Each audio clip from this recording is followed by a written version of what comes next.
Oh yeah, Dreamcast time. So, hello everyone, this will be a tier list with all the Dreamcast games.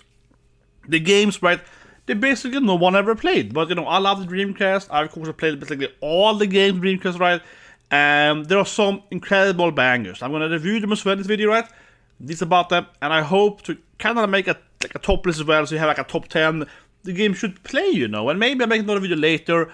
The video guide subscribe someone, right, because they're going through details about the best games, right. But first and foremost, before we into this thing, I was talking about one concept I'm thinking about this morning. That is that the whole console war, guys, is fake, right? It's manufactured. But seriously, when I was a kid, I was a Nintendo guy, right? I had all the Mario games and Super Nintendo and so forth, right? And my best friend, he had the Genesis, right? And we would of course go over places. So we had the new Sonic game coming out, went to his place. New Mario game to my place, right? There were no console wars. We would play all the games by going back and forth between houses, right?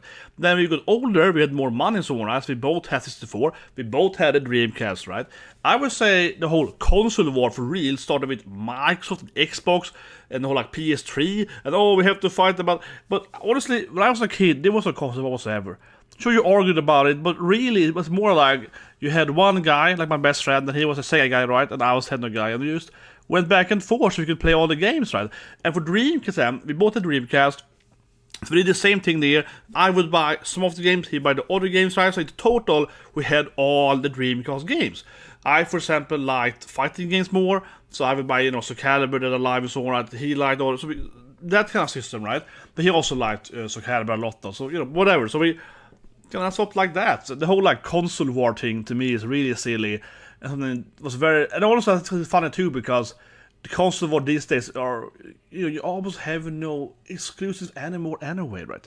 But anyway, let's get into the list. But basically, then I have played almost every Dreamcast game more or less, right? There are a few games I won't care about here, like freaking NBA or something like that, right? But sport games mostly. No, but like it's like. These are obviously like whatever, they're not console for Dreamcast or whatever, right? But yeah, like we had basically all the games. But anyway, let's start with something really good then, right? So to make this list, I have to go in the top and the bottom in the middle, right? And we can just fill out the middle later. So let's Choo Choo Rocket, okay? I actually really like Choo Choo Rocket. This is a puzzle game, I guess we call it. There was you got it for free. It's where I grew up in Europe. I don't think you got it free for in Japan. Leave comment below if you're in Japanese, but we got it for free in Europe because of some kind of like console didn't have online functionality was released or whatever. I don't remember exactly. But Choo Choo Rocket was a really cool game. You could play it online. It was the first real online console game, more or less, right? And you kind of have this thing where you basically want to direct these mouses to a rocket, and every stage has different like maps and so on. And it actually is. I actually really love Choo Choo Rocket. I think it's a really great game because it isn't just. It reminds me a little bit of like Lemming, something like that. You have to control how your guys are moving, right? And you can't control them directly, but you have to put out arrows to Choo Choo Rocket to make them move in the right order and so on. But because it also was 4-player, you also want to steal the other guy's mouse, right? Like redirect it from them. So it became like a really interesting way because you're setting up your own path, right? Or he's like perfect to my rocket, but then some guy ruins that for you, and then you ruin his path, and so it was very interesting. It was a very dynamic game actually. So actually, Choo Choo Rocket was a really, really fun. Like we could play 4-player at my house all the time. It was a really, really good actually multiplayer experience, and a decent single player, like a different puzzles kind of thing. So, but it was actually a really good game. I think quite underrated actually. But very simplistic though, not much more to say about it. No, it's very simplistic. They absolutely could have had more advanced stuff on it. But it would be like today we have a lot of these games coming out, right? They're like $10, on Steam. People play a lot, like some kind of friendly party game. It would definitely sell a lot with that price range. Anyway, some more like really good. Well, this is another similar game. Space Channel 5. Actually, it was a pretty interesting game from Sega. It's like a music dancing game with Ula, however her name is pronounced. And one thing I want to say with this game though is that every time that I read and watch One Piece, right? Like currently with One Piece is at Egghead Island, this is all I'm thinking about, right? Because Nami and Robin and Stussy, they have this like weird, space outfit, right? Obviously showing their pants all the time. It's very, very edgy, but that's actually kind of how the character look in this game. Yeah, they have that like space dance outfits. That's what Nami is wearing, like straight up. She looks like the main character in Special 5, but it's a pretty cool like rhythm game. And Sega did some other ones too, like the rapper game and so on, Papa the yeah. So it's pretty decent. Not a good game for its time, but also again in kind of simplistic, I think, party games. But maybe it's beer. I think Rock is probably better, but yeah, it's like similar, not fantastic. I will make longer reviews later, but these games are pretty straightforward. No more to say about them. Oh, here's a great game though. That's the first game, perhaps though, the second game, but Power Stone is an S tier game. I love Power Stone, but I think is it a 2? Because, of course, Power Stone has 2 games to Dreamcast. They're both only for Dreamcast, right? And Power Stone is goddamn groundbreaking. There's a lot of games here, of course, so sorry if I can't see the other one right now. I really want to point out other Power Stone game, because, I mean, Power Stone 1 was a fine game, but Power Stone 2 is like a masterpiece. So, Power Stone 2 is like an S tier game. I'm gonna try to then the Virtual Striker. It's gonna work down the list and find it later.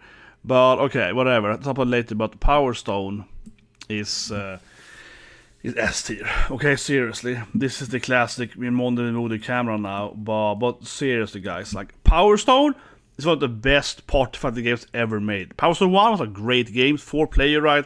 It was much better than Smash. Okay, so I'm from the age right. I grew up when Smash was new, and we had amazing Smash. I can make a video about it by itself, but we had such a good fun time though with Smash. Don't get me wrong, guys. So when Smash was released, right, I had a pretty big house growing up, right? And obviously I was the Nintendo kid with all the money or whatever, but so everyone comes to my house. We would have 8 people coming to my house and playing Smash and like Power Stone. And we had 4 people then rotating, right? And the other people, they were playing Heroes of Might and Magic 3 then on my PC in other rooms. With 2 different rooms, right? In the basement where I had my 2 different rooms. So we would have like 4 people, again, playing Power Stone or Smash, rotating to those games. And then the other guys would have we would play an 8-player campaign, Heroes of Might and Magic, right? So you would have the person playing the Heroes campaign by themselves coming back in, getting into playing Power Stone or Smash, and maybe. So it was crazy, but I had a huge basement, right? I grew up in a really big house, so very thankful for that. And again, I had 2 rooms then, so it was badass. But we liked Power Stone more than Smash, guys. Okay, especially Power Stone 2. That game was fantastic. It had really cool stages. Really had like badass level design. You had this level power ups. You got like these super forms and everything. And you even have a craft system. You got new weapons and so on. So those games were so much better. Like Power Stone 2 was so much better than the first 2 Smash games. They were nothing compared to Power Stone 2. And I always felt it's so sad that they never made more Power Stone games. Because Power Stone 2, I felt a lot of those game mechanics that they had in Power Stone 2, later Smash games had, right? Like, for example, some of how the map was working, some of the, like, collect the 3 items to get your power up and so on. There were a lot of Power Stone game mechanics that we saw much later in the Smash games. And furthermore, Power Stone had much more interesting maps too. Like the one is Indiana Jones touched by a rock, you have to like get on bikes or whatever, skateboards, and like run away from this rock and so on. Like, it was a bunch of different like interesting stages that we never saw in Smash. Still haven't seen in Smash. So yeah, Power Stone 2, in my opinion, is still like the best fighting game of all time, like party fighting game. Like Jesus Christ, the game is fantastic. It's so hard to explain it, but basically it's Smash but better. Yeah, but of course, I guess the lack is that the characters themselves are not, obviously not that famous, right? The characters themselves are just Power Stone characters. But what they really should do, of course, is they should take the characters, right, and they should make like Power Stone 3, but it should be, Capcom characters. Yeah, it should be like Capcom or whatever. Marvel Capcom Power Stone 3. Yeah, Power Stone 4, yeah. Marvel, but something like that. Like Marvel characters that in the Power Stone setting. They'd be so much better. Obviously, they have no IP. Yeah, all the characters were used. I mean, honestly, as a side note, yeah, one issue with Power Stone was that it wasn't even like Capcom characters. They were completely new characters. And I think that's better than just having, Street Fighter characters. Even though, obviously, I love Street Fighter. I play it every day. I'm Elena May now, guys. And obviously, I love my chocolate waifu. So yeah, obviously Elena is my main, obviously, some sheiks, but Power Stone should have had like a mix of that. Power Stone should have had, their own characters, but it should have like Ryuken, Chun-Li, and a few of the Street Fighter characters. It should be more like that, a little bit. I think that would be better. But also overall, if it just had Street Fighter cast of characters, it probably would have sold more and been unfortunately. And even better though, we could throw in Darkstalker or so. So seriously, it would be like the perfect. I'm so disappointed that they never do that. I mean, Smash is one of the most popular games of all time, right? Yeah. It's so unfortunate that Capcom doesn't try to challenge them. I mean, we have obviously like Third Strike here, which is a great game too, of course. Third Strike is also one of the best fight games of all time. Then obviously the Unleash the Beast or whatever. But of course, Third Strike is interesting. I won't delve on it too much because I feel it's like a fighting game. Till is more that. But Third Strike is very iconic, right? For the players. That's classic, Diago scene with Justin Wong, right? To do the Unleash the Beast, he parries everything that's in Third Strike, right? So Third Strike is very, very iconic and famous among fighting gamers, and I feel almost every like gamer has seen that scene from Evo and so on, right? And obviously I like it. It's another fighting game that I like a lot more though, compared to soon, of course. But Third Strike, an issue with it was too hard, right?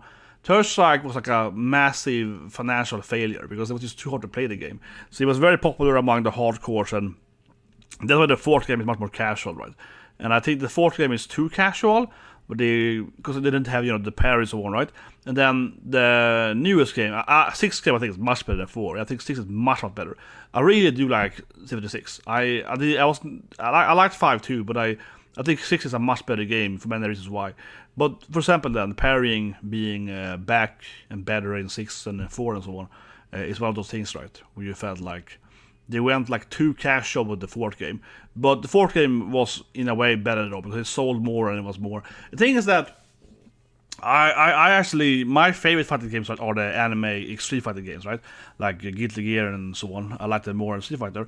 So I think the problem was the third game, to some extent, went more in that direction.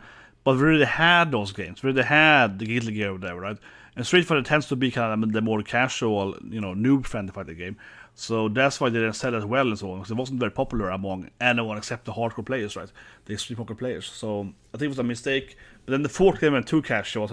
Sixth game I think is much better. Yeah, it's still more casual than third game, but not too much, right? So it still feels like it's very, very skill dependent, of course, and so on. But about a fighting game that I really, really love, of course. Let's change the song here.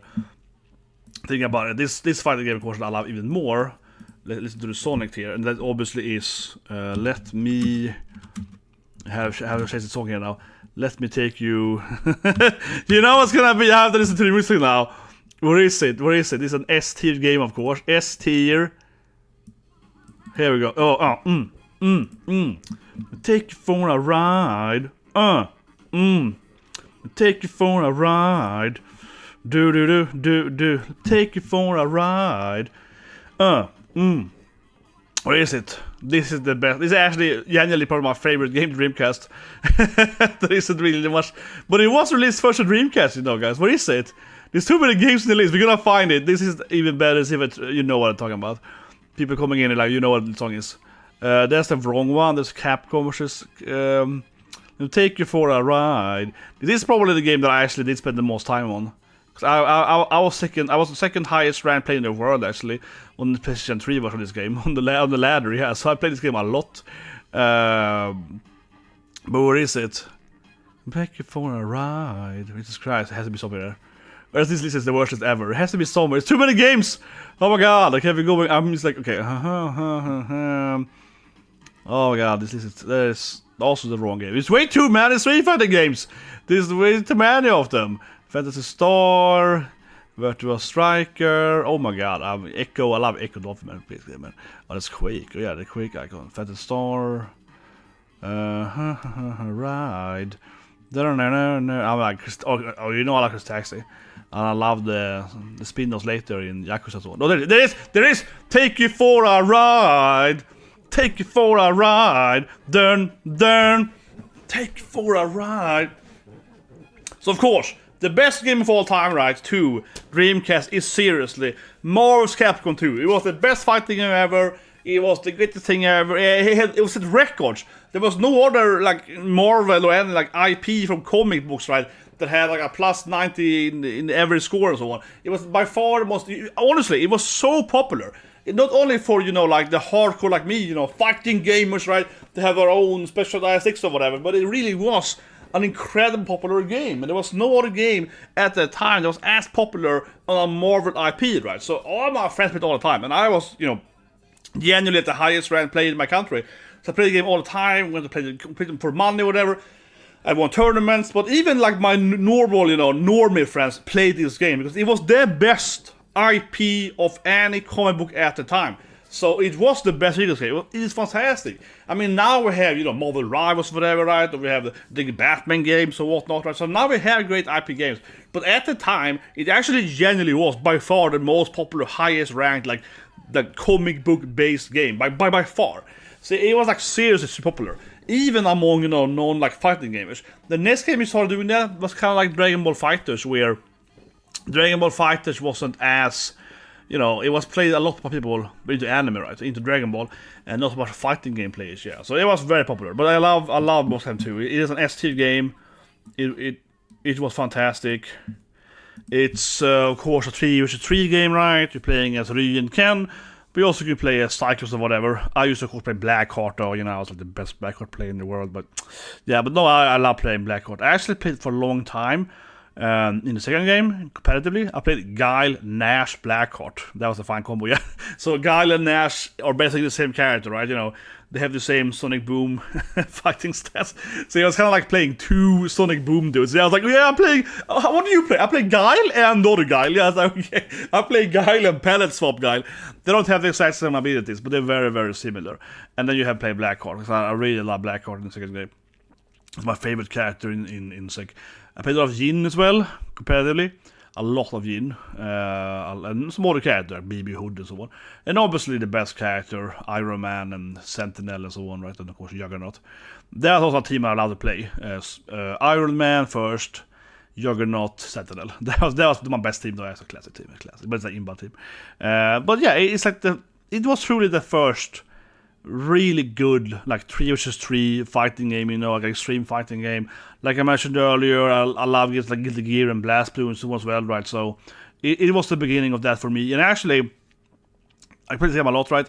And then when I moved to college, a few years after this game was released, like 2 years after that, then I thought about this. I mentioned I love this game, right, to one of my like senior guys, kind of. It's called Fadder in Swedish, and kind of senior boy or whatever, right? In like the fraternity. He was like, "Oh, you probably like this game." And he was the one that actually got me into Guilty Gear. Yeah, he was like, "Oh, I have this. I know this anime place for anime games." I was like, okay, so he brought me to Guilty Gear, and I actually met the current and best player in the country of Guilty Gear. And he was the one that kind of trained me in Guilty Gear, and so I picked up Eddie then. Sato Ichi, right? And he was like the middle rage. He was like one of the best players in the world in middle rage, and currently the champion of the country in middle rage. And that's how I started my Guilty Gear place. And then I started it takes a low after a while though. But and Testament, so can't have played. But yeah, that's kind of how it started. I mentioned this when I started college to some guy.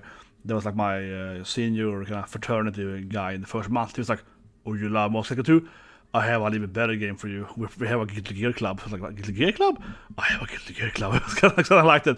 But I think a lot of people experience that, where do you meet someone else, right? And you go to like, because if you look at any like professional Japanese player, and they almost all have the same like Bon-chan, right? He kind of met Daigo and so on, and he taught them some moves, I think almost everyone has that. You have it's kind of like Naruto, you all have your master, your martial art master. if you're the oldest one, yeah. But everyone in my age or younger, we all have our, students and our masters, right? I could also have trained a lot of people that play competitively in whatever games, you know what I mean? Yeah. I also trained a lot of people in StarCraft 2, especially. Yeah, especially back in those days.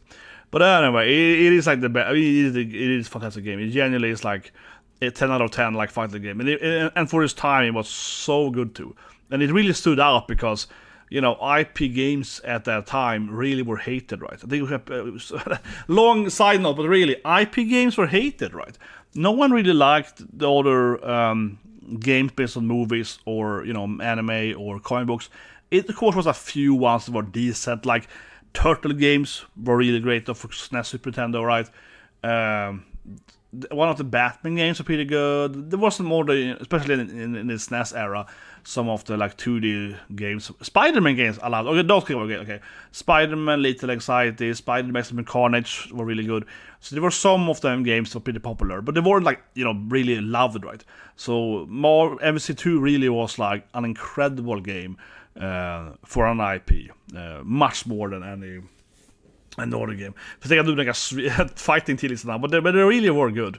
They really were good. And again, Power Stone is a fantastic game though. So another game that I really loved, of course, I played a lot, was Phantasy Star. So Phantasy Star is another game that was very special for its time, right? Phantasy Star was like the first mmorgp for console, right? Now, of course, you can play 14, right, or whatever on your PlayStation. But back in the days, Dreamcast was very special because it was the first console with online, right?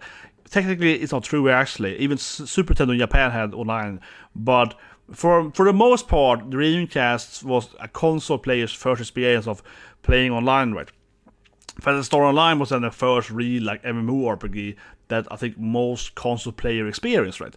And even PC players, MMORPG wasn't a thing yet. This is before WoW and so on. I play a lot of World of Warcraft, but this is before World of Warcraft, right? So this game was very, very early in the era of MMORPGs, and for most people, Phantasy Star Online is their first MMORPG. It was for me, and I think for a lot of people.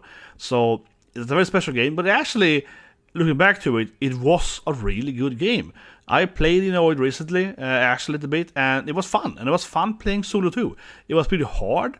You had pretty cool builds for the character. You had different diverse characters. So my first main character was a Who-cast named Dark, and he's like a robot. So you can't use magic at all, but you had better stats and so on. So they actually had pretty cool abilities.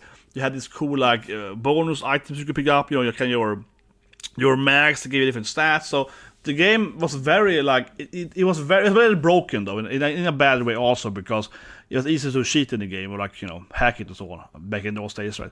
But there were so many different builds with these mags and different weapons and so on. I remember having like the chainsaw lightsaber with my Who-cast going around, and it was all this crazy stuff, right? And it actually was really hard, and I was actually the first player at least in Europe to beat the game solo, because it's very, very hard beating the last boss by yourself, because he had like an insta-kill ability on you. So I fought the last boss. You had this goat item that would scapegoat. It would take one death from you and revive you with 1 health point, right?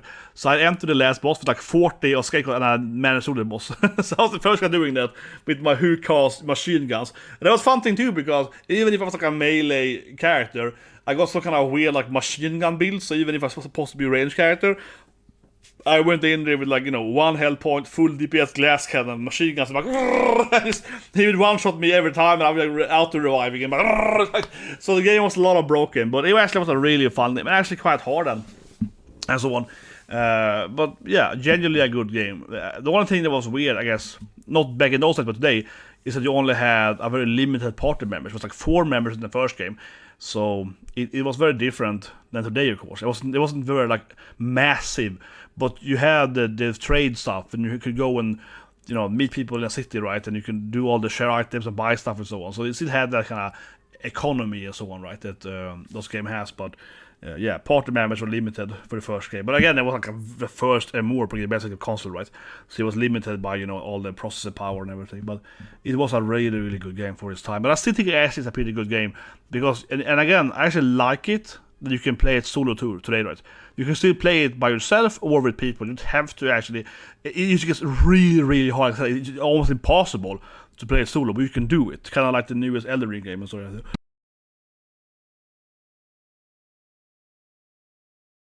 Amazing cry, I feel it not lover.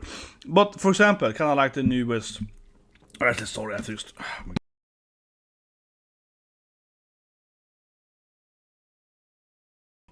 That really hurt my nose actually. Whatever.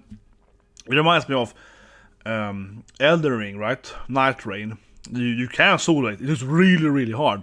So that actually was a good game as well. It was not an S-tier game, and then we get into all the terrible games. But I want to start with the best game first, right?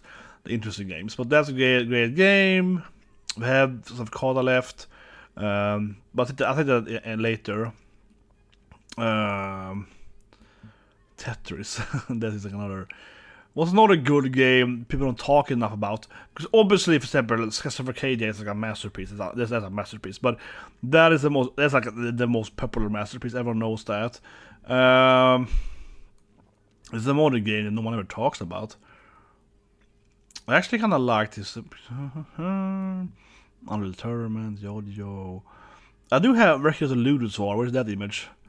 I actually have one in the mint. Oh yeah, Taxi, that's a great game. No, I actually really love Taxi, okay? I'm a sucker for this game, I love it. I bought it more than once, you know. I have it for the Dreamcast, and I have it for like some, I don't know, it's like PlayStation DLC or, you know, whatever. Bought it for, you know, for extra prices on Steam and so on, basically. I love this game. And I also really love the Yakuza spin-off, Crazy Eat or whatever it's called then. You're delivering food, yeah, like Uber delivery. It's basically with Ichiban, and also with Majima in the sequel. But yeah, this game was really fun, you know. You're driving around a car, right, and you have to like time it, and it's pretty hard. You have to learn the map perfectly and so on. And me and my best friend, and he was the one that had was Taxi first, and bought the first. We would play this for weeks. We played it like hours after hours, and I still can play it, and I remember the pattern and everything, I feel, to this day. But it is a really, really fun game, and you have to learn all the paths exactly, all the cities and so on. And the only mistake with this game is it is too little. You will have more cities, right? You want to have more areas and so on. But it's a really fun game. But this is also one of those games where the arcade feel was still there, right? I think it would be very hard to make this kind of game today for a full price. It worked on the Dreamcast at that era. Today you wouldn't be able to release this game for full price. It's like a $10-20 game, right? And obviously I have more than one copy of this game, but my older copies, right, I paid like, you know, $10 for it, you know, off for Steam or whatever, $10. That kind of like a bundle, right? That's fine. But I love this game, but it obviously was overpriced for its. It wasn't overpriced for its time, because the Dreamcast it had a lot of like a, you know, the arcade feel to it. And I had played this game before on the arcade, before the console. So we had this amusement park in my hometown. It's like a, how do I call it? Like a medieval water park kind of thing, I guess.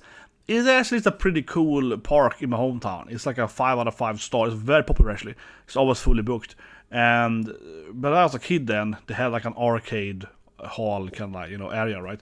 So you would go there and actually had this game, and so we were really into this game, of course, before it was released on Dreamcast, right? And yeah, it was so in that time it felt really special getting this like arcade level of gaming at home, right? So it didn't feel overpriced at all. $60 for this game, or like $70 for this game. We probably already, you know, paid like $30-40, you know, for a few hours at best, right? At the arcade, so it felt like, wow, my god, right?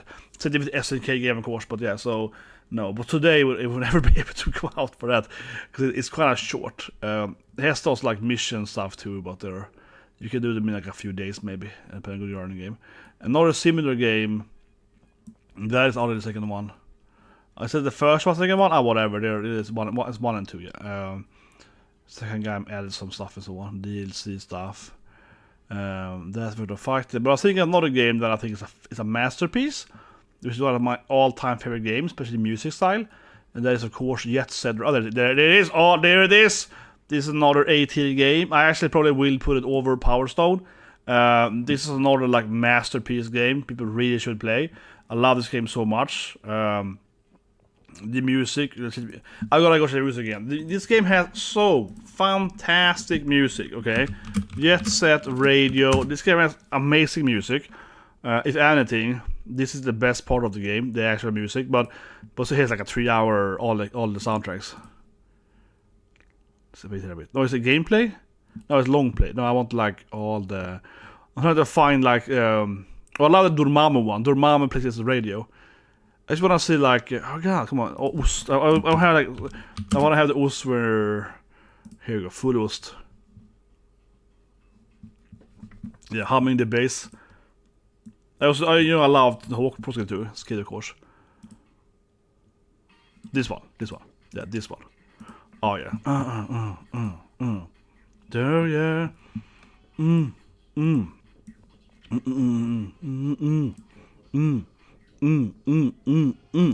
So it's radio, right? Not an S-tier game. You see, the Dreamcast was like a master. Dreamcast had so many good games that only Dreamcast had, and you were like, "Oh my god, how could they bankrupt this? The Shenmue's fault, or whatever. How could they go bankrupt?" But yes, it's radio. It was an S-tier masterpiece game. It was only for the Dreamcast. Then they made Future later on, so right. But at the time, it was this amazing, shell-shaded game, right? And the gameplay is you're like chased by the cops and the military and also the mafia, and you do cool tricks, right? And you do graffiti, and it was out of this world. This game, we played it so much. We played it for hundreds of hours over and over again. The music is the best music ever. It literally has like the best OST of all time. But this graphically wise, cel shading. It invented cel shading, right? It invented cel shading and unique gameplay, and at that time, very popular, right? So this game was like, everyone loved this game. Everyone I knew loved this game. It was like one of the most popular games of all time when I was, I guess, in high school. It was like the most popular game, right? But I guess it was all like me and my friend owned it. That's the weird thing. Because yeah, no one like bought the Dreamcast. So I guess everyone around my house played, I guess. But it was strange. Because it really felt like it was the most popular game for this year or something. But but actually, maybe yes, the radio did sell pretty well, if I remember correctly. And maybe just like, maybe the rest of the Dreamcast failed or whatever for money-wise. But yeah, it's an S-tier game, just unique gameplay, right? Of combining kind of Tony Hawk skill tricks, this kind of graffiti, some weird storyline, and again, the amazing music and the new kind of graphic. This game was S-tier. It was so good. And I would love to see a sequel. I also remember how it was controversial. It was like banned in some countries or whatever. It was oh no, it's graffiti gaming, so they have to make it illegal or something. It was very special for its time, but it was hilarious. Oh,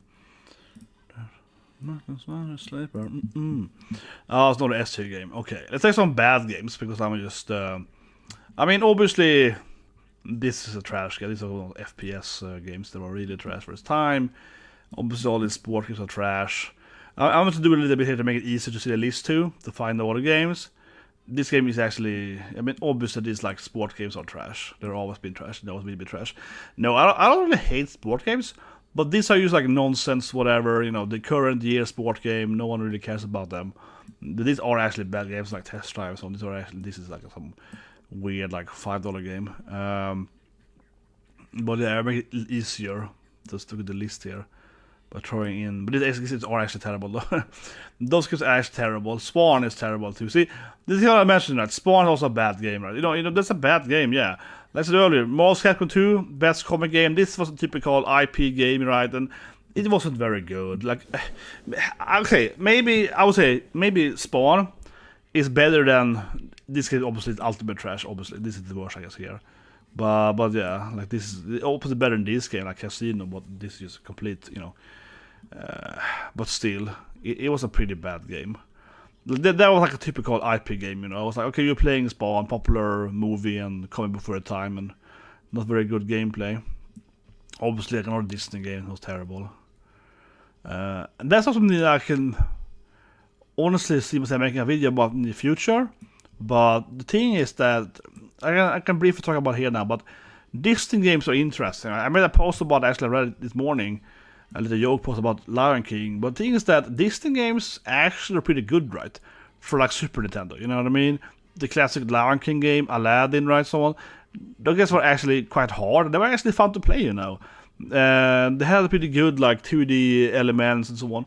And yeah, they weren't terrible. Were they the best game ever? No, not at all. But they weren't terrible. They weren't like, this is just unplayable. They were like pretty fun. The problem is that those games, I think, kind of ruined by 3D, right? Because then they have to kind of make them into, modern gaming, right? They had to make them at least pretend to be somewhat modernized by the current system, of course. And it actually, I think, to be fair, honestly, I think it's harder to make, a good 3D platformer, right? Something like, like Mars 4, obviously, so on, right? It's harder actually to make those games than to make like a decent 2D platformer, right? And like I said, Aladdin and so on, those games were fitting more for that 2D platform. When they started trying to make it for 3D, I think that was the overall issue, right? That was like a massive issue. They couldn't really deliver or make them better. Another issue is that actually most of those games were developed by Japanese developers. They actually somewhat made decent games, like, Turtles or one, right? Where after the first maybe 2 IP consoles, or maybe 3, they started developing more by American companies who's trying to make a game as quick as possible to make money on the IP, right? So they were also kind of like word spread as well there. But I think mainly is that it was actually the graphical jump and so on. They made them worse. I think they actually were better when they had to make them in 2D. There's another music game. It's pretty good. This Kiss game is actually pretty decent. Which I played with my friend. Yeah, it actually isn't that bad. That's pretty interesting. Because I mentioned more the video, right? And we loved, me and my best friend, the same guy than the Dreamcast. We loved Kiss, right? We did all the Kiss stuff. So that actually was decent for a licensed game. But that's what I mean, because, Genso, he's crazy, right? So he makes a video game, the game is kind of crazy, yeah, that's crazy. This game is just so mid, right, at best, they're so afraid of stuff, but I think it's not a good game, I think it's a mid game though. But he's crazy enough to at least try some weird mechanics, right? Where the Disney games are just too afraid of doing anything new as well. This game is so bad.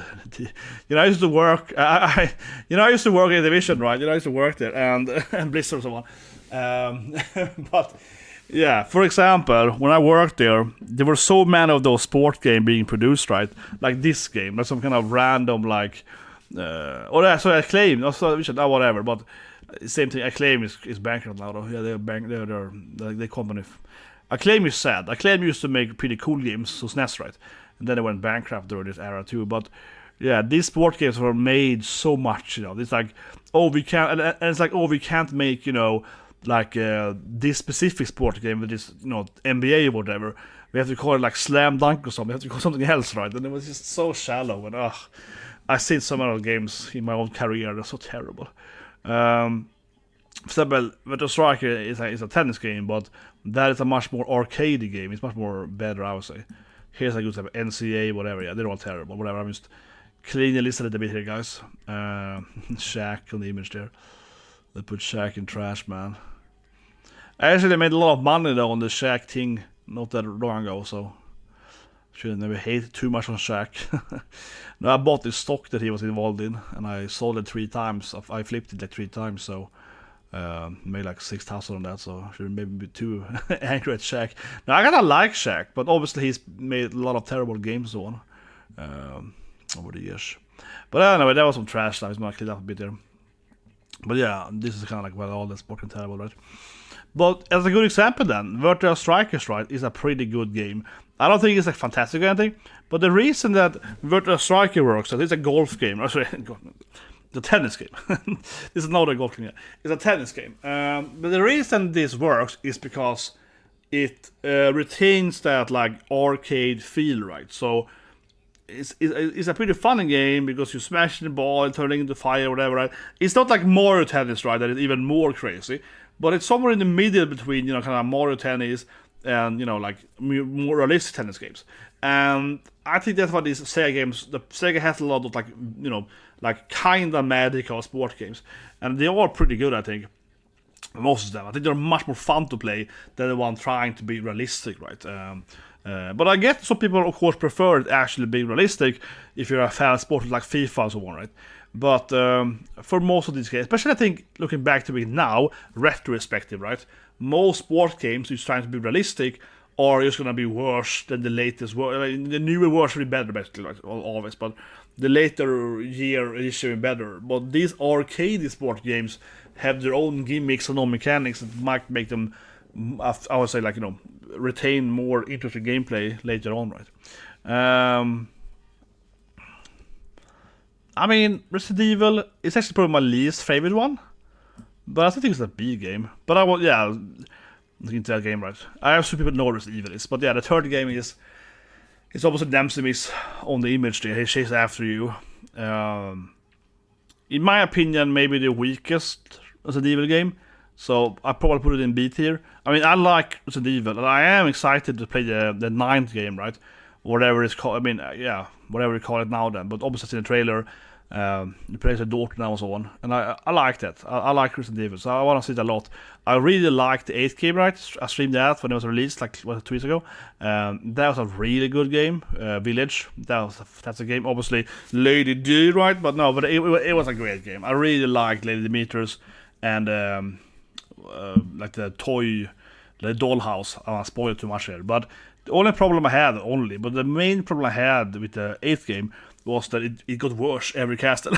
Yeah, not only because of Lady D being a great character, but the first castle was the interesting gameplay.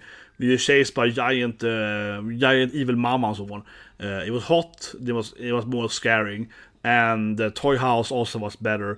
The last house, the metallic Magneto guy, was fine, and then the what's called like the sanguine, like the water guys, was terrible. That was good at all. And then the storyline was a little bit weird. I felt you could have done better with the evil main character. I want to spoil it, but yeah. So I think it was fine. It was perfect, but I liked it a lot. It was like an 8 or maybe even a 9. The beginning was 10 out of 10 though, yeah. So it was like maybe a weak 9 maybe, but I really enjoyed it. But the third game is actually probably my least favorite. I think Veronica, which also for Dreamcast, right? That is my favorite for Dreamcast. It's probably somewhere here. That's a Dreamcast game though, so it should be somewhere here. That's a much better game. Yeah, I really like that's Resident Evil 2. That is a remake though. It's a better game, but that is actually not for Dreamcast though. That was just like a later, better version, right? But my favorite is Code Veronica. It's somewhere here probably. Like it's too many games, right? But Code Veronica, I think, is the best game, and I really like that game. That was new. That's fantastic. Grandia. This is a great game. This is one of the best RPGs of all time. This is probably up somewhere here. Is it better than Phantasy Star Online? Oof, that's a hard one, but it's somewhere up here. So Grandia is a really good game. I briefly talked about it in my other video about music of JRPGs. But Grandia is this really good Japanese role-playing game, right? It's not as good as Arcadia, but it's probably the second best JRPG to Dreamcast. It's a very well storyline. First and foremost, it's a very, very good storyline in all kind of games. 1, 2, 3, all good storylines. It has interesting game mechanics. We have these elements, you combine them, and it's not as straightforward. The game is pretty hard, not super hard, but pretty hard. You can't grind in the game. It's linear, so if you do one city and leave it, you can never go back, which is kind of annoying. But basically, so if you level up your character in one direction, you're stuck with that. You're stuck in the wrong path and so on. So it's interesting and how the element works, and then the actual fight system is like a delayed automating. So every enemy and you have a meter, you can punch them and they fall back in the meter.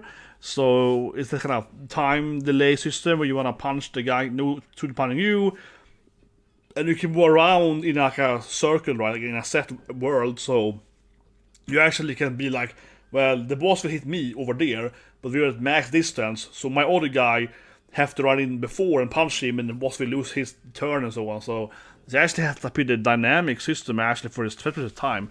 But honestly, it actually has one of the better, I think, JRPG combat systems still to this day that I haven't seen so many other games do actually. Even though there are also other games doing kind of the same thing.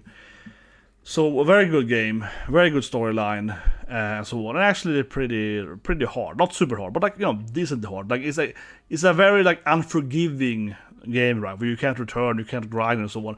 But it never is, of course, too hard then, because you cannot grind, the game never requires you to grind, you know what I mean? So you will usually be at roughly the correct level for enemies, but you can still avoid enemies though, but you probably shouldn't. So it's kind of like that, you can avoid fights, right? But you definitely should not do that, then it gets too hard for your level, right?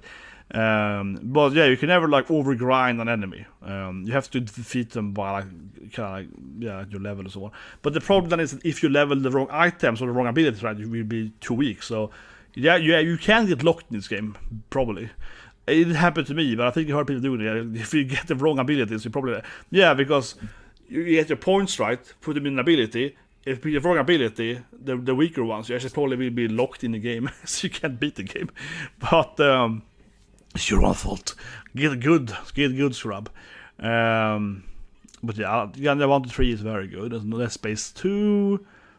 So it's better than the first game, it's true, but yeah, not like amazing. I think. What more do we have? And Grandia then is a Sega game. So yeah, the first game was to Saturn 2, right? So unfortunately, it's a very like it's not a very popular JRPG because they remade them later, for like PlayStation 1. Yeah, so that was kind of weird. They had a lot of Sega half-ass exclusive Sega games. I mean, there's like a bunch of Street Fighter games here, Double Impact or whatever, which is like fine, This is like it's not Third Strike, or maybe that wasn't the first. Whatever. These other ones are like DLCs or whatever. I mean, Capcom SNK is pretty fine too, but it's obviously not as good as like Marvel's Capcom and this, Terror as well. It's a fight. It's a decent game. It's a decent fighting game. Basically, but not nothing amazing. Oh, this Alpha. Okay, this is actually that's a better game. That's a better fighting game, though, but yeah, not super important. Let's see. Oh, this is the first Tony Hawk, right? Now, this is of course a remake, but this is an ST game, obviously. I love the Pro Skater game. And I think I saw a second one as well. And then the third one was a GameCube and so on, so that's a little later. But Dreamcast, you have 1 and 2, I believe. But and actually, these games were pretty decent, actually. They were like worse, Matt Pro BMX. And they have the Kelly Slater game as well, I think. The Surfer game. They were pretty okay, actually. But nothing beats the original Tony Hawk of those games. But I think that like Tony Hawk 3 and 4, 1 to 4 are amazing, right? And then the 5th game they kind of changed the whole. Yeah, that wasn't that good. But 1 to 4 was really, really good. And actually, I think the 4th game is the best game, of course. They kind of hit everything together there. But the 4th game is for like GameCube first, I think, and PlayStation 2, if I remember correctly now. So, and yeah, that's Dave Mira, no Dave Mira. I mean, these were pretty decent. These like sport games, maybe they're mid. I actually think they're better than mid. They were like obviously Tony Hawk clones, but they were still quite enjoyable. I think that's fair to say. It's not like sport game that no one cares about. Oh, what's that? Oh, whatever. Something fell down outside there. Some kids or something. No, I don't know. It's like sounds like something fell down. But I hear someone screaming outside now, so I'm not like screaming like, save me, but more like, oh, someone like, oh shit, yeah, that kind of scream. So I think someone probably dropped something. What more do we? Oh, there it is. Regular rules. Oh, here we go. Oh, so I have this game. Okay, so regular rules very interesting. It's like an anime game, right? And this game is actually very expensive. I think it's the most expensive game of all time to Dreamcast, and I have it in mint condition because this game was super rare. It barely was released when I was a kid or whatever and growing up. You barely could find it. And then when I am like 10 years later, something like that, right? Something like that, like 10 years later, at least I think. When Dreamcast basically was, no one was buying them, whatever. Yeah, this is like 10 years after it was released. I found 2 copies in this like bin store, for like $1. I was like, whoa! Because I knew it was like $100 release on eBay already at that time. This is like 10 years ago. So I was like, whoa! I was like, I'll buy these 2 games. $2. So I could keep one in mint. So I have it in like perfect condition. Never played one of the versions, of course. But it's like a really interesting like JRPG anime game. It's also a very good game for like an IP then and so on. Different, unique combat system and everything. So it actually was like a really interesting game, also for its time. But that's also why it's so expensive, because it was basically this like lost mythical game, right? That no one ever played. Everyone just heard about it. Oh, this game is so fantastic, but no one ever could play it. But basically, they only released like maybe 10 or 20 in my country. Like there was I never found it when I was a kid on any stores. And then again, like 10 years later, right, that I was out in some other tiny little village, just going to the electronics store. They had these 2 games and some other Dreamcast games just lying in some, like a some store books basically, like, oh, you want to buy these games? They have had them for like 20 years. I was like, oh yes. And I was like, oh my god, Ring of Flores War.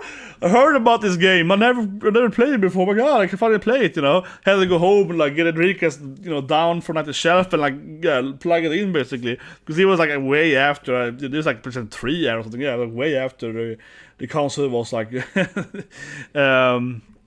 So that's a special side story there, but it's it's actually an interesting, unique game in a lot of sense.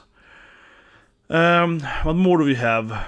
Virtua Fighters, which I love, Evolution and so on. This is some really good. Is it the third game then? Which is that? Isn't that what the fight? I think it is. Or is it SDK Fighters? Because it's like a weird. I reckon that's a graphic though. I think it's the wrong console graphic though. It's not the one. It's not the third one, which I'm thinking about. That's another like. This is a terrible game. Actually, I played this game at school. Actually, they had this like game club at school or something. Whatever you call it, Fritidsgård in my high school. And they played like this game. It was so terrible. It's like it's bad Mario Kart. Yeah, it's genuinely so terrible. Yeah, it's like just really bad Mario Karting. Like no, please. But yeah, that Gård had that and like Crash Bandicoot kart games and so on. It was funny too because they had all the terrible games. Yeah, they had all like the worst. Is that Dead or Alive 2? I thought I saw 2 done here earlier. Because that is Dua, and obviously everyone loves Dua. But it's not Dua looks. Because it's like the one thing is that some of these has the wrong image for me, right? I mean, overall, I'm used to having the blue Dreamcast, right? And all the I'm used to this one being the blue thing, and all the color is the orange one. Some of it has the orange one, right? I'm using the blue one. So I'm like, is that a correct Dua? But whatever. Dua was also like a really good game. I would say it's probably up here somewhere. So Dead or Alive used to be one of the best games, right? Hilariously enough, yeah. Because I mean, who plays that anymore, right? Who plays Dead or Alive anymore? I haven't changed the song now. I'm like, wait, I listened to this song for. Why does it ever change song for? It's like 30 minutes long on this show.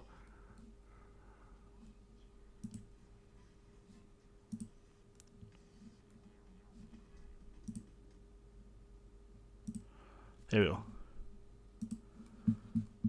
This one's good. Yeah, this one. I'm sorry, yeah.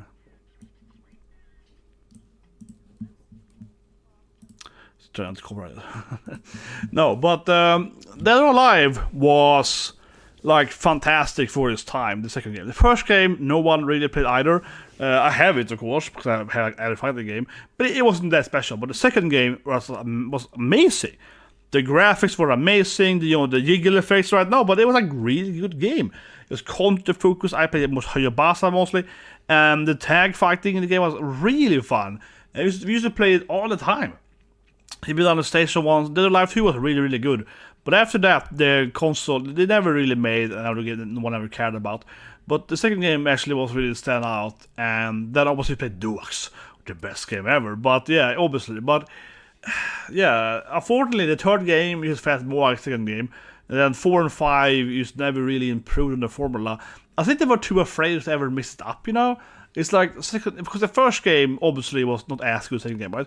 The second game had like a lot of improvements, like game mechanic wise, right? Like how the counter was better and so on. But then after the second game, I would say they just never changed the formula, right? It was just the same game with like new characters and new graphics, and then they had the whole Mario in the fifth game. But yeah, very unfortunate because the second game was really good. Still is, I think, one of the best tag fighting games. But it's no purpose playing the newer ones. It's just making it worse basically. So very unfortunate. And obviously we also have Soul Calibur somewhere here, which is also a masterpiece. There it is. Soul Calibur is, I wouldn't put it over most Capcom, but yeah, it's a lot of fighting games for his Dreamcast. But think about it. But Soul Calibur is another game that was just groundbreaking when it was released, right? So Dead or Alive 2 was also a really good game, but Soul Calibur was like the graphics, the fighting, the flow of it.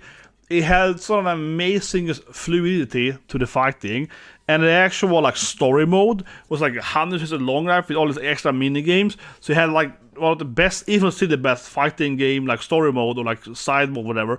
It was really fantastic. So Calibur was like a groundbreaking game when it was released. I of course played Keelik and Maxi, I loved them, and I used to be competitive with the later games, right? And I was the best player in the world, the best player in my country is Mitsurugi in the second game.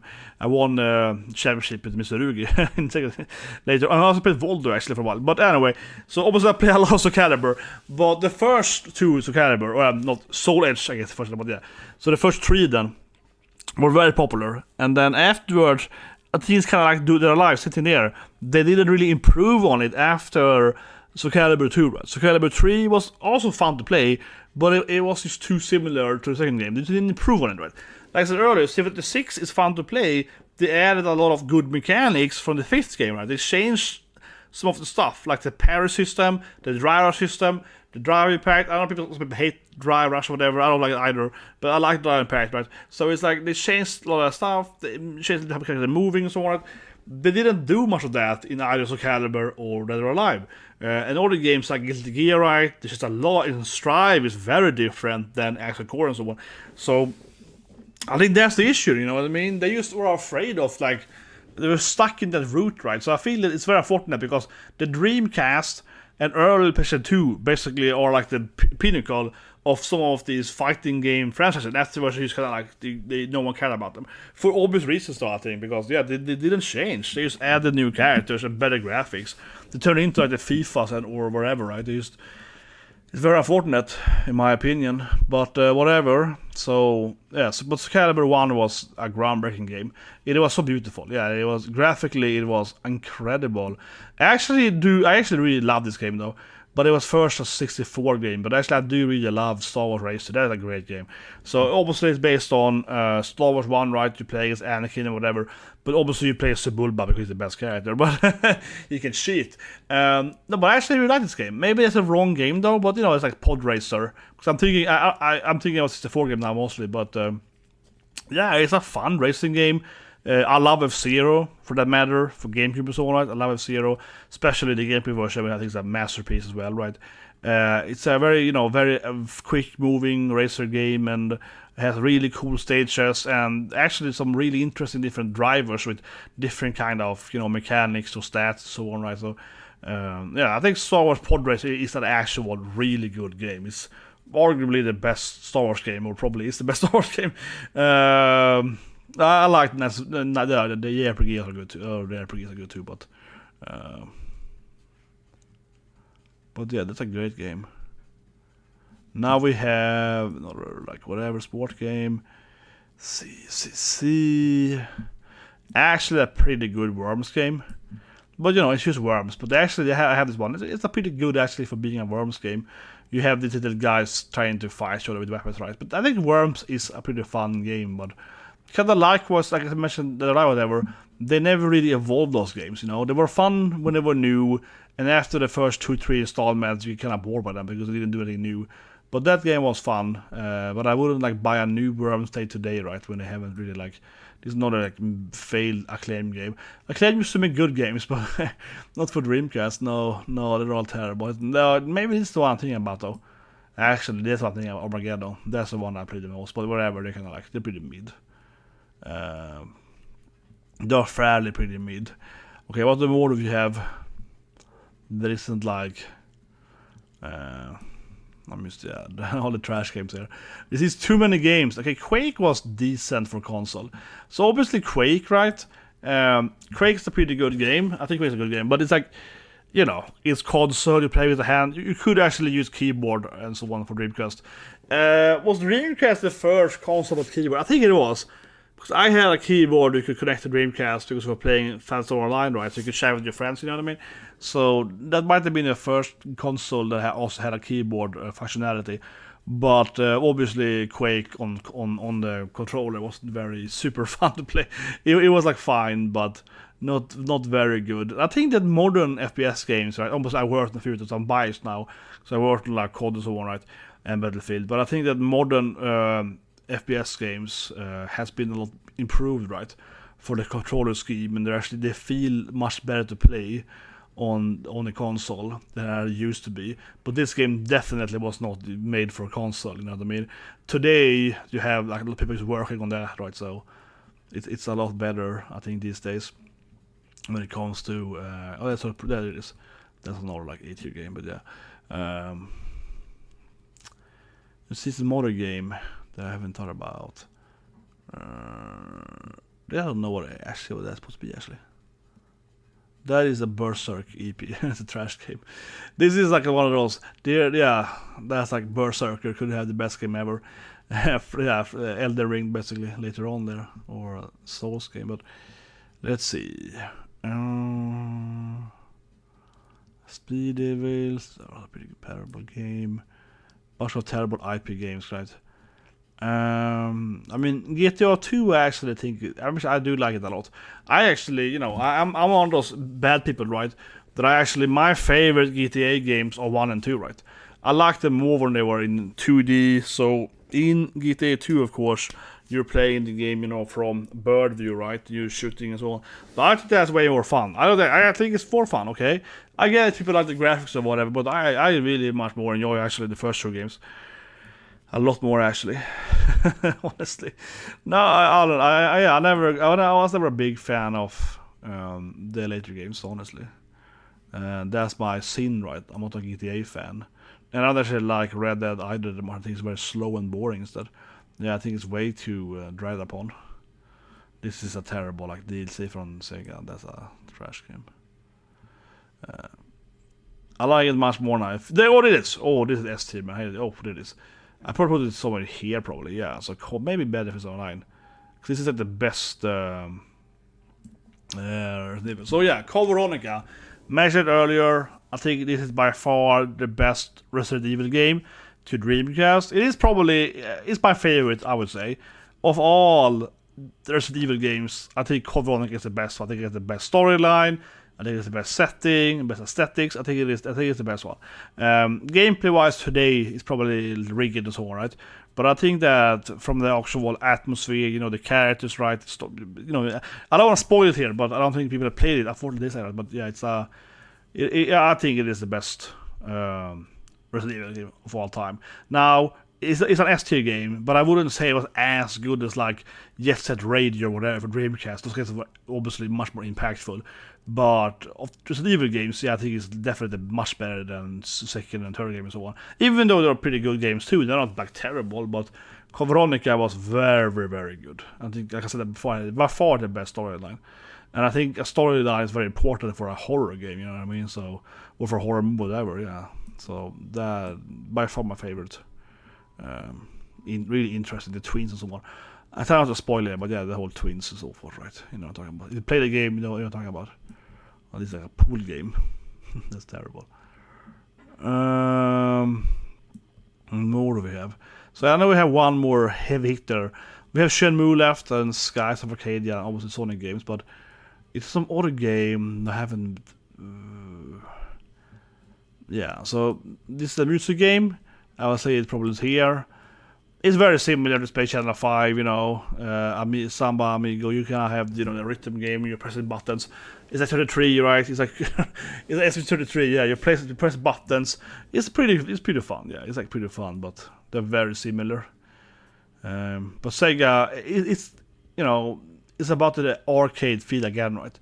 That Sega did a lot of arcade games. So these games are very arcadey, you know, they're very arcadey, right? That's why Sega has a lot of those games.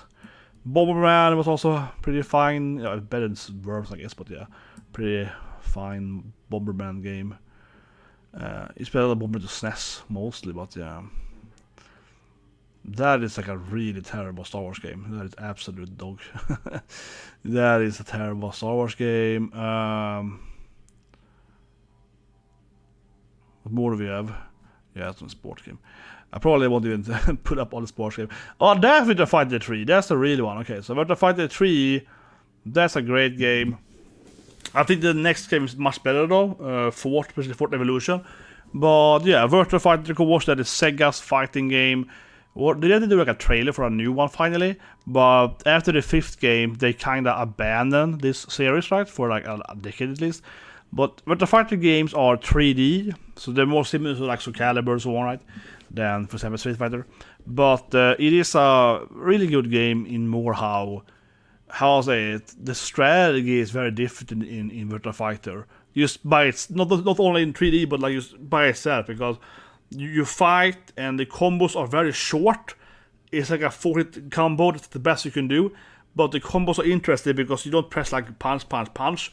You press like punch plus KG plus down and you do like one punch. And then you press like forward punch and kick and you do like so it's like a weird thing. It's like hard, I would say, hard, but comparably, it's hard to like do one attack. Is that what I mean? So if you do like a 4-hit attack, it looks like, you know, punch, punch, punch, punch, right? But gameplay wise, you actually press a lot more. It makes any sense. So it's much harder to do the combos. The combos are very like, you know, realistic, and it's very strategic. And the game is kind of slow, and it's very like you contemplate, you trick them, and so on. It's very mind gamey. But I think that the later game is better. So I think it's like an 80 game. But I remember actually talking to the guy I mentioned earlier, that currently was the best player in Guilty Gear then in the country. The guy top in Guilty Gear. And I remember him saying that he didn't like Virtua Fighter like 4 and so on at that time then, because it was visually very unappealing. And I'm thinking about that because I like Virtua Fighter, right? But I'm thinking about that like, oh yeah, I see what he means, because even if you as a player are playing very, very good, right, you can only do like a 4-hit combo, and it's actually hard to do a correct 4-hit like throw combo. You can say throw as well. So you do like a perfect like 4-combo throw combo, so to speak. And for you, it looks really great because how hard it is. And for other players, it looks great, right? But for anyone else that has never played the game, it looks pretty meh, right? So he was like, I was really bored because, you know, like it's a really boring esport to watch actually for like non-hardcore players. And that's a good point. Yeah, with the fighting games, they're very like rudimentary in that sense. So they don't really stand out, and they're not a very fun experience for people that aren't as into them, right? Where like Street Fighter or whatever, you can watch it and have basic understanding and enjoy like a pro game. But the fighter is hard to actually enjoy because you can also counter everything. So if someone throws you, you can escape the throw. Even like command grabs, you can escape, but doing the reverse command grab kind of thing. So it's again, it feels much more realistic, like a judo fight. You grab me, I reverse, and it's very interesting. So if you actually play with the fight to the high level, it's a really fun game because it's like, oh, I counter, you counter, you counter, I throw low, you throw high, and you get that high. But for the viewer that hasn't played the game as much, it's like, oh, nothing's happening. It's like, yeah, it looks really weird, you know what I mean? So it's an interesting game in that sense because yeah, it's a very different fighting game than most other fighting games. It feels very unique, but it is terrible to watch if you don't understand exactly what's happening. That I agree with. It's not a very appealing game to look at. You know, unless if you know exactly all the mechanics, then it's quite much more interesting. Let's see. What more do we have? It's not a terrible sports game, but yeah. I mean, Sega GT is like mid though, but it's like those weird wrestling games. Yeah, they are so bad. They were so buggy, those games. The problem really with a lot of these like wrestling games, alright, is they're also really buggy. So I remember playing Death or Alive 2 maybe. This one, I'm a little bit like because it's kind of like, well, but I put the other one. What it is? Because yeah, this is not a symbol for the same game, right? I think this is the same game though. I think these are just different regions. I think these are the exact same game. I think it's just different, like Europe, USA, Japan, regions for it. But yeah, so this game, VF, it's a terrible game. I remember how buggy it was. These games were like all unplayable. That's the worst part of them. They weren't just licensed games. They were like unplayable licensed messes, really. It was quite sad, honestly. The Spider-Man game this is one of those legendary Spider-Man games. That's the game before the one that was really good. That one was fine, and the next game is like a really, really good game. From the same developer, I believe, if I remember correctly. So that's kind of the start of that game. The next one is the one that's so famous for having so good like swinging and so on. The Star Wars games were actually pretty terrible. The later ones are much better, of course. the JRPGs they made later, that one was just kind of meh. But all the domestic games were really, really terrible. But I think the big issue again is that they're all trash because they were so buggy, right? I've played these games, the Rumble games. So I have one friend, he's an idiot, right? He's an idiot. He buys a lot of those games, right? And they're all just buggy messes. They crashes so much, you make your own character, and then it clips out of the stage and so on. So those games were fun for like an hour because you experience them. Same thing with this game and so on. They were fun for like an hour per game, right? And then you hated them. It's a big waste of money, right? They were so buggy and messy. So it's a little bit fun to experience that, but then you obviously want your money back after like an hour or so. And they're also only fun, like everyone, like your friends are there and laughing at it, right? But in the end, it's kind of sad because you wasted your money basically on that. So they were, we kept telling this guy to stop buying these like terrible, license games. But you always have, this is the same friend though. So side note, but my God, I remember it now. I used to try it. I'm gonna cry. Okay, so I had one friend, right? He's a nice guy and everything, but he's kind of stupid, guys. So the same guy then, that kept buying these like wrestling games or whatnot, right? These like really bad, buggy message game. He was also the guy, and I kid you not, but it obviously makes sense then. He was also the guy that bought Superman 64. So, right? I'm seriously, right? And me and my best friend, I mentioned earlier then, the guy that we had the Dreamcast with, and my Sega bro, and then bro was one, yeah. We told him, right, before Superman was released, like, please don't buy Superman. It is like the worst game ever, okay? We read all the magazines, whatever, right? It's like a 0 out of 10, right? It's like everyone hates this game. It's the worst game ever. And he's like, oh, it can't be that bad. Are you saying that? Like, why would he be lying, right?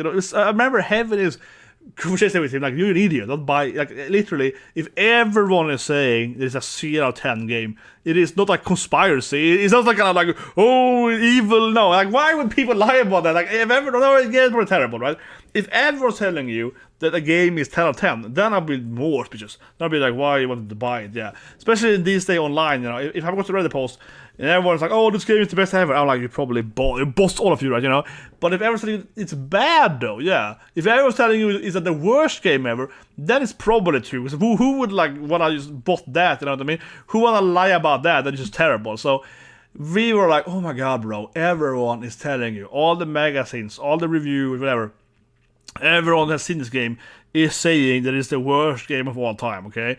Superman. He was like, I see buying it, guys. You just haters, Superman haters. We're like, oh my God.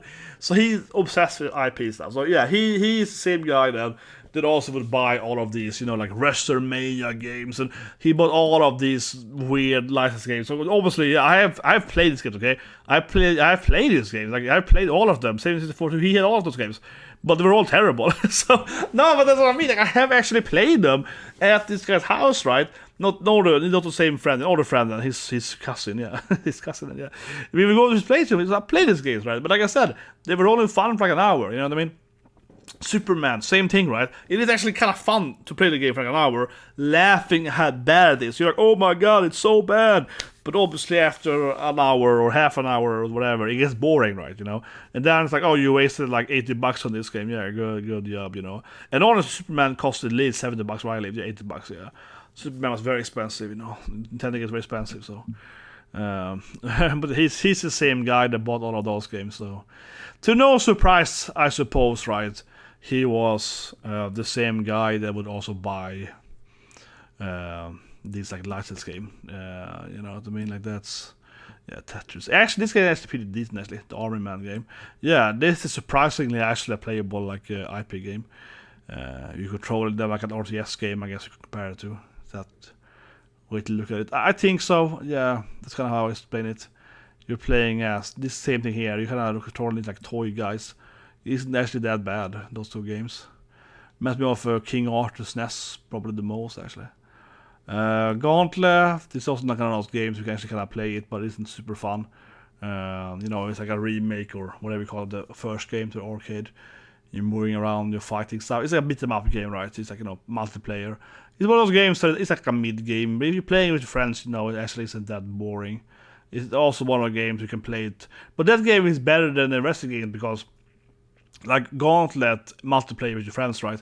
It's actually pretty fun until you beat the game once or twice. Then it gets boring, right? Because it's not that more exciting. But it's like decently fun for at least like maybe 10 hours. So it's like 1 or 2 evenings, right? So to speak, for that game. So at least it is somewhat useful. But there's another like Disney game that are all so terrible. I worked on Disney, you know, like 10 years ago.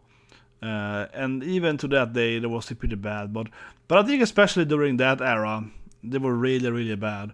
So the Disney games I worked on were actually slightly better because then they had, kind of had so many critique, right? So they were forced to make it slightly better. So when I worked to Disney, the game I worked on, mostly I worked on Disney Infinity 3 then, but also multi game as well. But that game was like not terrible, right? It wasn't like super terrible. We kind of had a little bit of like, okay, you know, we have some more money now, and we obviously made, you know, a few other games, and like the quality was a little higher again. They felt a little bit forced, I guess, to, you know, make higher quality at that time. Oh, this is just terrible. That's not some. This game, oh god, it's so bad. This is some weird arcade game they made when you paddle. The game is really boring though. Oh god. Let's see, what more do we have? I haven't thought about yet. This game is terrible. It's like Roller Coaster Tycoon but worse. Yeah, that could have been good. This one all like bad car games. I guess Dino Crisis was pretty good actually, but in B tier. That's not probably up here probably. This is not the first Tomb Raider. This is the Dreamcast remake, but I would also probably put it up here. But I've never been a fan of Tomb Raider. Or, I mean, I don't hate the games, you know what I mean? Like, I never like loved them.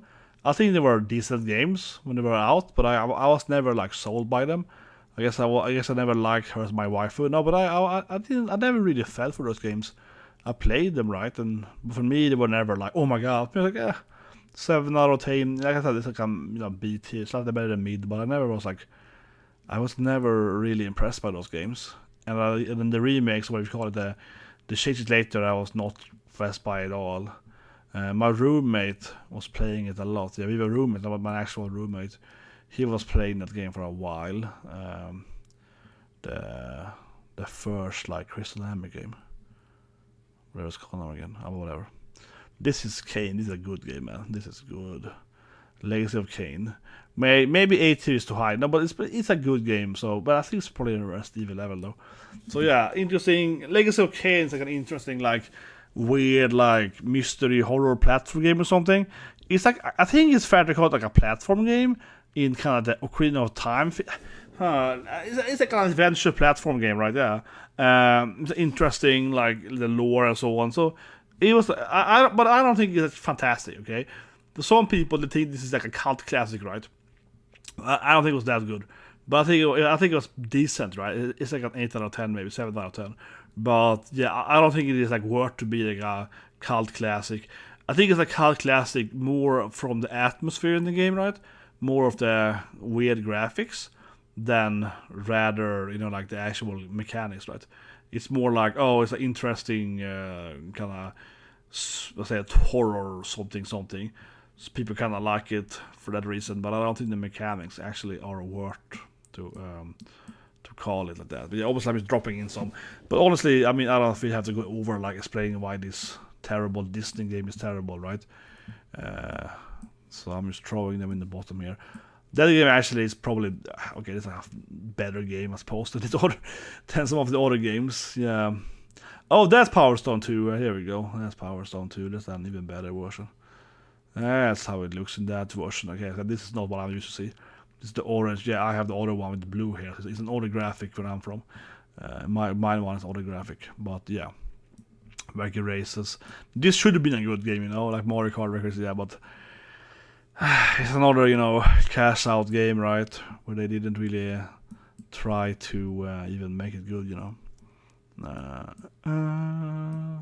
Yeah, it's another like Disney game, Buzz Lightyear game. What more do we have? Well, I do think that Mortal Kombat really sucks, though. Yeah, I think Mortal Kombat is a terrible game. Mortal Kombat isn't like the worst game ever, right? I don't think Mortal Kombat are like terrible, some of them, but I think most of them are actually pretty shit, and they usually are only popular with the old, finish him, the dramatics of it. But the actual gameplay, I think of most Mortal Kombat games are really poor. Like, it's really laggy, it's very rigid, right? And obviously the newer ones improved a lot, but those games, like the Dreamcast one, was terrible.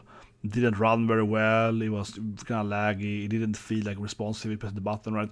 So no, those are pretty terrible, and most of the Mortal Kombat games have been really terrible. That's like a James Bond game, which also is really terrible. I think it's, if unless I'm mistaken there, but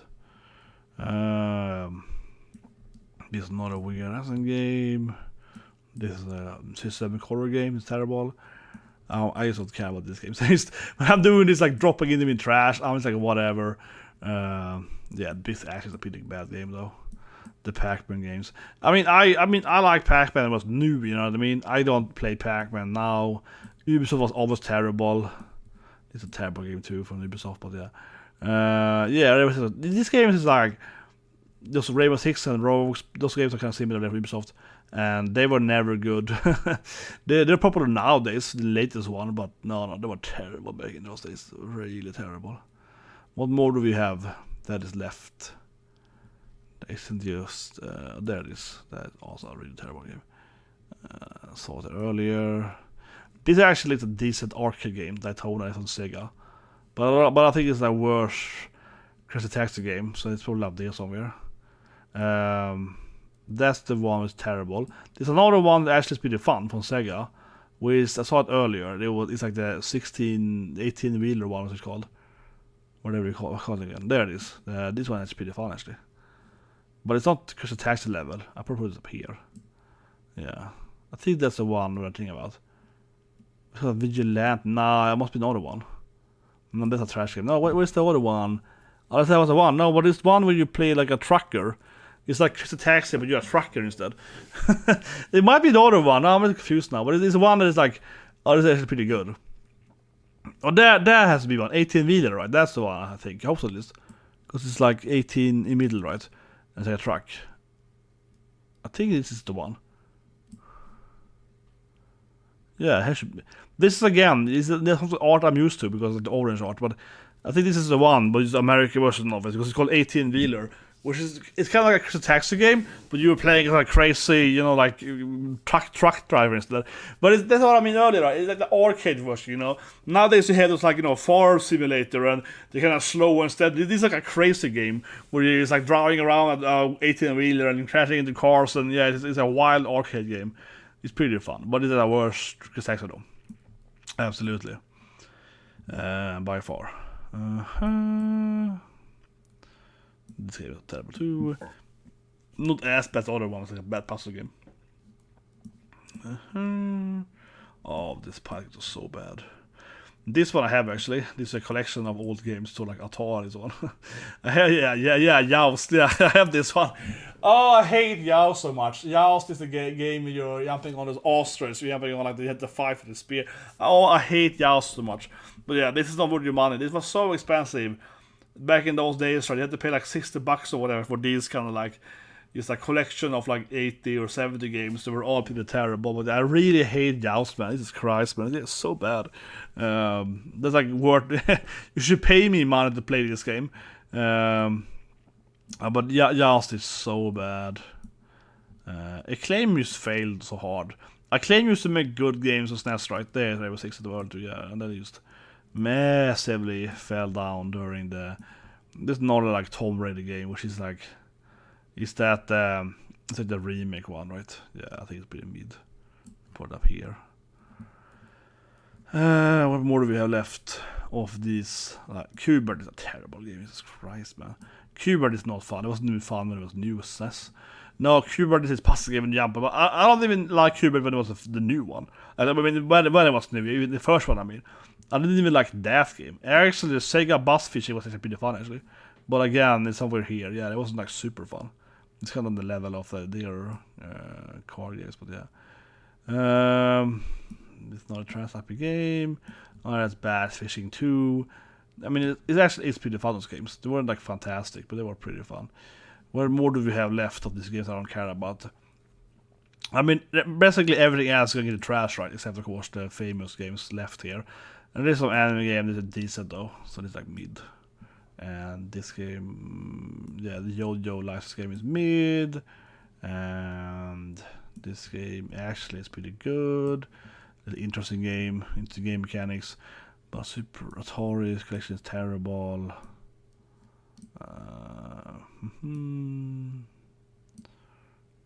No, it's like terrible. This I have no idea what it is. I'm very like, mysterious with that game. This is terrible. Acclaim sport game. Acclaim is such a miserable company after like 96 something like that. It's not good. No, I'm just being. But the reason I'm doing this thing too, right, is because it's easier to find a few good ones left. It's gonna make it easier talking about those games, right? Actually, Starlight is pretty cool though, but it's like it's like a smup game, so we're going up there. Sports Jam also, I guess, more arcadey. I don't think this game is good enough for going trash. Nah. Ready to Rumble 1 and 2 are like mid. I saw the first game earlier too. What is it? Tycoon wasn't good enough for that one. Yeah, yes. I mean, the rest are basically going all to trash, right? I think we just have like except a few ones that I kind of want to bring up there, but you know what I mean? It's like Sega Rally is fine. Even that actually pretty good though. Let's go up to that one. It's like a big game. But yeah, most of the rest of them are gonna go into like Gundam. It's like mid. There, Rumble 2 also pretty fun. I mean, they're better than these older like wrestling games, but I don't think they're that good. This game is pretty good. Virtual On. I'm being quick here. I know, but I'm just like,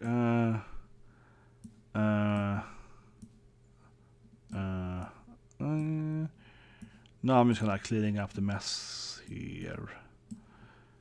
Yeah. This game is pretty interesting. Special premiere. Trash.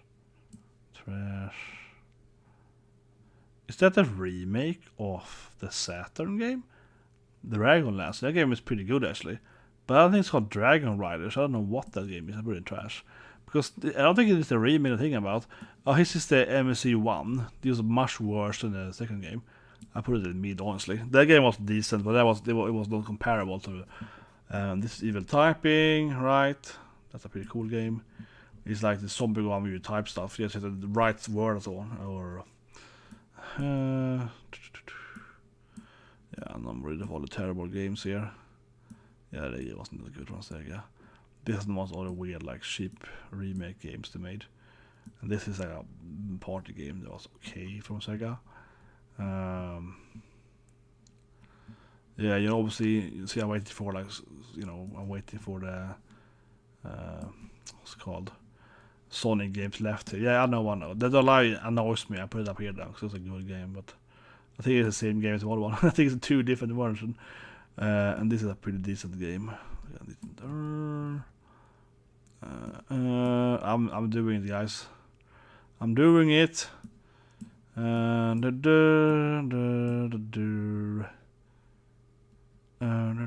Shenmue left, yeah. I wanna end the video right with those best games. Let me just. I care so little about these games. Oh, they're terrible. Yeah, that's like a bad fighting. No, it's a beat 'em up game.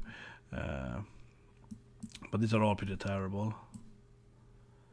Is that like heavy? No, it's not Metal Slug. No, it's not a game. This game. Justice. It's like mid. This game was terrible. Oh yeah, like Film and Tennis. Capcom game. One Trigger is mid. Giga. Plasma Sword is like mid. There's so many games, man. I'm doing all of them though. Gunbird is pretty fun though, so this is gonna be Mid. Oh, this is the anime. Yeah, it's like a bad anime. I don't know what it is. Arrow Wars. Slave. There we go. Okay. So I'm like, screw it. We're just like cleaning up a list. Like, who cares? Like, whatever. They're all like trash games here. Okay, so fine. There we go. Sip the water. There we go. Okay. The best games left, right. Okay, so let's start with Echo the Dolphin. Not the best Echo Dolphin game though, but a pretty fun game. So Echo the Dolphin, of course, is a weird game. You're a dolphin swimming around, right? The first games were so hard. I have so many PTSD memories from the first games. They're very hard to understand as a kid. Yeah, the Genesis. You're like, well, we are supposed to go in this game, but they are interesting games. I think Echo the Dolphin is a game you should play because it's very interesting. It's very different. It's very unique gameplay. You're swimming around in the water. You have to understand these weird puzzles or like mysteries and how to where to go and so on, right? And the first game is very hard again, very hard to understand. Second game or this game so on that the Dreamcast easier and so on, a little better in that sense. But yeah, very interesting games. Saving your dolphins from like aliens storyline, I guess most of it. Now then we have Shenmue, they're branching of them, right? There actually are 2 Shenmue games though, but I would put Shenmue of course in S tier. It's somewhere up here probably. Shenmue is a very interesting game, right? It's a very important game for history of gaming because it is the console game that kind of started the whole QTA thing. It basically became the Yakuza later, right? But Shenmue had so many new game mechanics never seen before. So at this time, it was an absolute S tier game.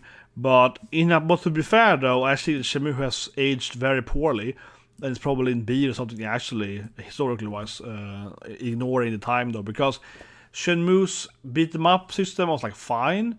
It had a lot of mini games which are pretty fun, but it's very slow paced, right? The storyline is even developed in even the third game, so it actually has a lot of issues. But for its time, it was like the greatest game of all time. But I think it's more important how Shenmue just created a lot of like new game mechanics, especially the QTA stuff and so on. So it was very interesting for its time. But there's actually, 2 Shenmue games then, outside of Japan, right, and so on. It's like a lot of discs and so on. But it was basically bankrupt Sega, right? So it was crazy. And then last time we had the Sonic games. Sonic Adventure, I think it's a great game. It's like an A-tier game. I probably put it up somewhere here. Probably over Grandia, like there. And then we also, of course, have Sonic Adventure 2, which I think is the better game, and it's probably somewhere up here, probably. Power Stone is actually better still, though. So, Sonic Adventure is a leap to 3D, right, for Sonic. It's like Mario. And it was very different. It was actually very quick, right? Different feel to it. Had more storyline and so on. But actually, I think Sonic Adventure 1 is a pretty good game. It actually was really, really, really fun, right? And after the second game, they made Sonic Heroes, which also was pretty fun. It wasn't as good, but it was pretty fun. But it's after Heroes they made, the Sonic Werewolf, whatever, Sonic weird stuff. So this is kind of the end of them actually making good Sonic games. And after this, they started making these weird, Sonic Knights or whatever, right? The 2D games were still good, but yeah, it was kind of the end of the era of Sonic. But Sonic Adventure 2 is actually a really good game. Like Sonic Adventure 2 is an S-tier game. It's actually a fantastic game, great gameplay, great stages. You're playing as, more than one character, right? Tails, Eggman, Knuckles, Rogue is alright, different gameplay mechanics. It actually had a really fun minigame with the Shaos. The Shao Garden was actually really, really fun. That was a game by itself, right? I actually just recently watched the movie, Sonic 3. I was going to Florida.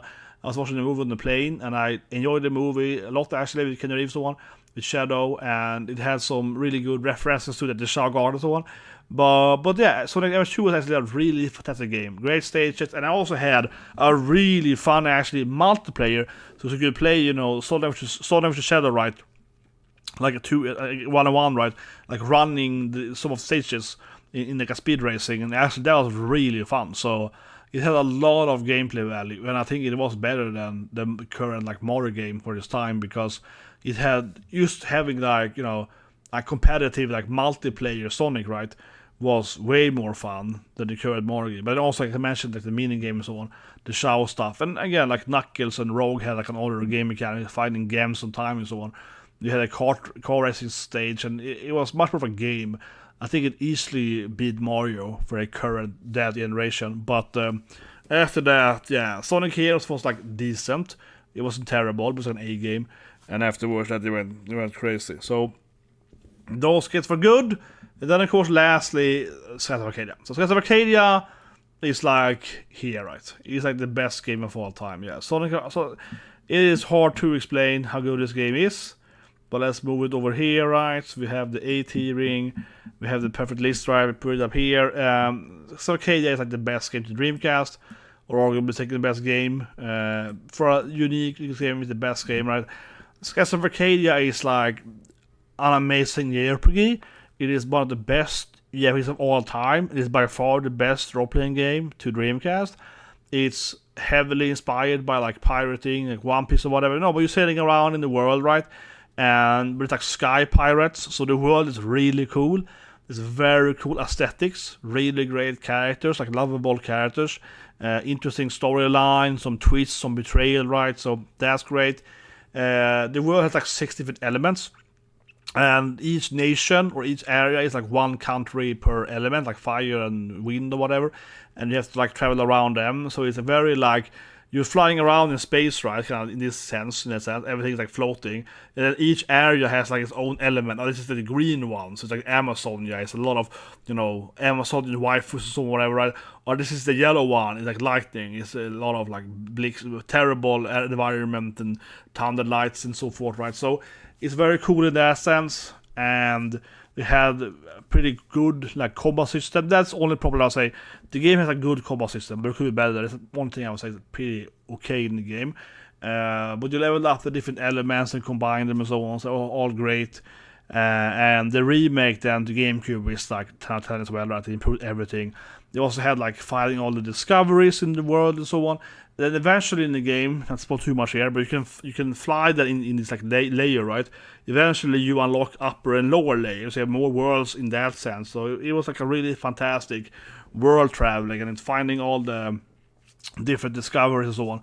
It's really interesting in the game. So it is like one of the best JRPGs of all time, arguably the best role-playing game of all time. It's fantastic, and the storyline is great, and the side characters and how they combine, and some of like I have to spoil it too much, but like this guy, Moby Dick guy, is actually the god of this thing and so on. And it also had some extra side bosses and so forth, right? So overall, it's a fantastic game, and easily the best like Dreamcast exclusive game, so to speak, for its time, right? Then of course they did make a remake later on, a few years later, improved some of the stuff, but it is uber groundbreaking. It also had this weird thing where you could use your memory card to play in this game, because the memory card Dreamcast has own little screen, so you could play that thing to put into this game, and there was some of this weird stuff to try too. But no, this is like the Magnum OP from Sega. Because of role-playing games. Because Phantasy Star are pretty good too, but none of the Phantasy Star are Skies of Arcadia. Then they kind of stopped doing it. But it's really sad though in that sense, because I mean, they never they never made a sequel. I don't think they really could make a sequel in the same world. That wouldn't make much sense. But they could easily make, a second game, right, with a similar mechanics in obviously a new world then, right, like a new sky floating island world, but with similar like system of like different layers, and it could be instead of 6, it could be 6 other elements or 8 or whatever, right? But obviously building upon that. So it seems weird to me, because it is definitely revered as one of the best games of all time, and it seems very strange that Sega never remade it, or never like made a sequel, because I think people have been asking for that for years. That to me is actually really strange, honestly, because I'm pretty sure that it sold really well. Like most of the games they sold out on. I think everyone I knew that had a Dreamcast had this game. It was like a 10 out of 10 game, and almost all the reviews gave it like 10 out of 10. So it was very, very popular. And then the GameCube version, all of my friends that didn't have the Dreamcast bought the remake, the improved version to the GameCube later on. So it was very, very popular, at least back in those days. I don't know why they never made an actual real sequel. But like I said, it would be like a more like a fantasy way, right? Like inspired, like okay, kind of same system, you know, similar magic, whatever, but like another universe, right? That's probably what you expect though from it. But yeah, maybe one day. But anyway, guys, that's the list ranking every Dreamcast game. And obviously, I was a little lazy here, but I don't know, who cares about the freaking terrible card game, whatever, right? More focus on these games, ending with Course of Arcadia. What do you guys think? Comment below, subscribe to one. See you guys and have a great day.